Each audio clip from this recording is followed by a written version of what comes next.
Hi everyone. If you are planning to learn DevOps or cloud computing, understanding AWS is absolutely essential. A lot of people start learning tools directly, like Docker, Kubernetes, Terraform, but they don't understand how cloud actually work. In this video, I will explain what AWS is, how cloud computing works, and how everything connects in real-world infrastructure. Let's start from the basics. Okay. Before cloud computing, companies had to buy physical servers. They had to set up their own data center, cooling system, power, backups, networking devices, everything. If traffic increased, they had to purchase new servers. Imagine launching a startup and spending crores just on infrastructure. Scaling was slow, expensive, and require month of planning. This model was not flexible. So what's change? Okay. So what is cloud computing? Cloud computing means renting infrastructure over the internet. Instead of owning servers, you rent them from a cloud provider. You don't manage hardware. You just focus on your application. And the best part, you pay only what you use. If traffic increases, you scale up. If traffic drops, you scale down. The, think of like electricity. You don't build a power plant. You pay based on usage. Like you got the monthly bill, what amount the electricity you use. Same way you got the monthly bill in the cloud as well. So cloud works the same way as the our power plant work. Next, we have a multiple cloud provider like GCP, Azure, um, Oracle. There are Alibaba cloud platform as well, and there is a AWS. So we will focus only AWS in this series. So AWS stand for the Amazon Web Services.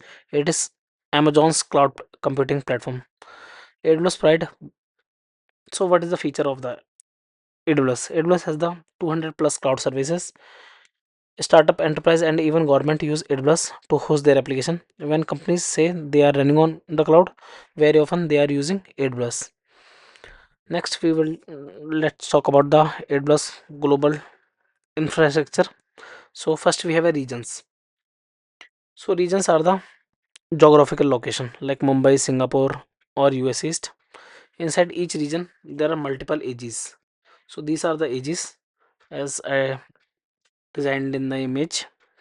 So inside each region, there are multiple AGs. AZ stand for availability zone.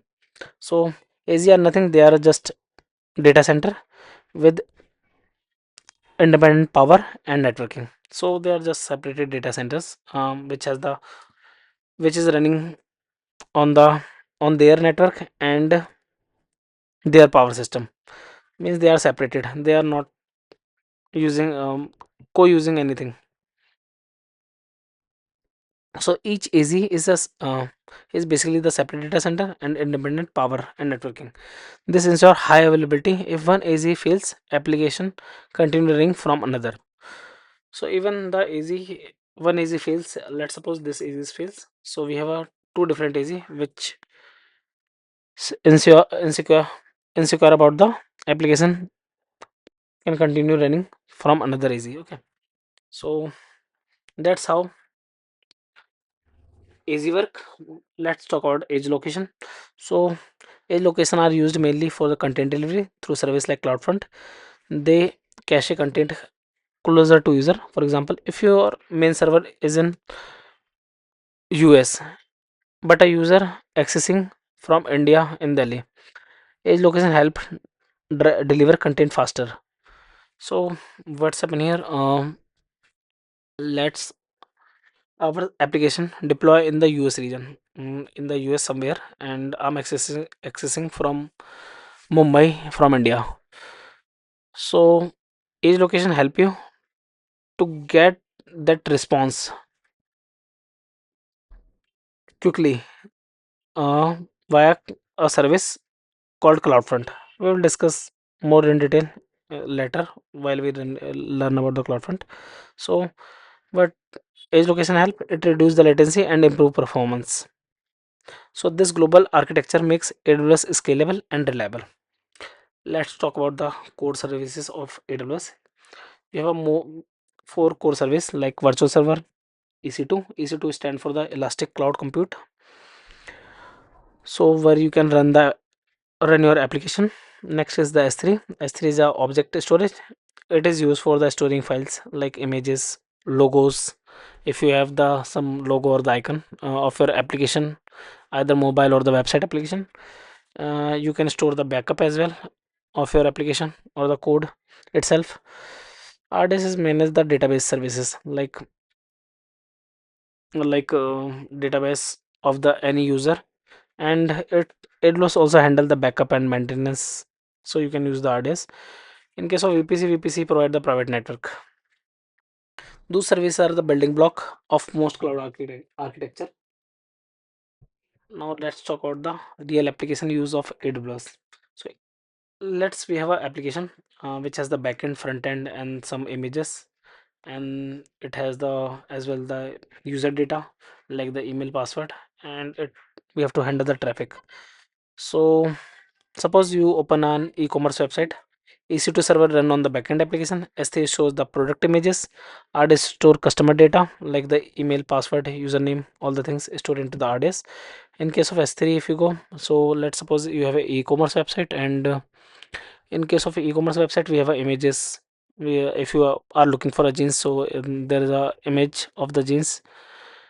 If you are buying some electricity tool or the electronic tool, mobile phones, etc., so they should be stored somewhere, so we can use the S3, and your application should be running on the EC2, and you are login via your username, password, so it should be stored somewhere, so it is stored into the RDS. Even email, password, phone number, address, all the things we can store into the RDS. Basically we have RDS for the SQL and the NoSQL DB, and to serve the traffic, we use the load balancer. It distributes traffic between the multiple server and the multiple users at the same time. So it helps. All these services work together to provide a seamless experience to the user. This is how AWS services combine in real architecture. Next, go with the service categorized in the cloud itself. So we have categorized into three main models. One is IaaS. So IaaS give you virtual machine like EC2. You manage OS and application, all the things on the IaaS.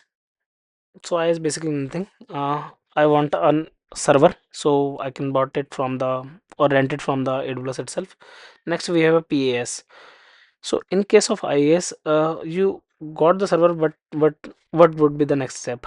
So you have to install all the things like Python. If you are deploying the Python application or Java application, so you have to deploy all the sorry, install all the things, and then you have to install all the dependency packages. So these are the IaaS. In case of PaaS, you don't need to install anything, and the platform is you got the platform. You just need to deploy it. So we have a multiple PaaS like Heroku Cloud over there. You can use it, and there are other PaaS as well. Like Versal is there, so you can use this as a PaaS service. And SaaS is a software as a service, so it is ready to use, like your Gmail, Slack, WhatsApp, all the things comes under the SaaS service, which is software as a service. Just you have to use it, your application. So in that case, the more control you take, the more responsibility you have. So these are the three models. Next, let's go with the why AWS DevOps you need. If you want to become a DevOps engineer, AWS is a foundational. DevOps focused on automation, infrastructure management, deployment pipeline, and scaling application. Most companies host their application on AWS, so learning AWS is not optional; it's essential.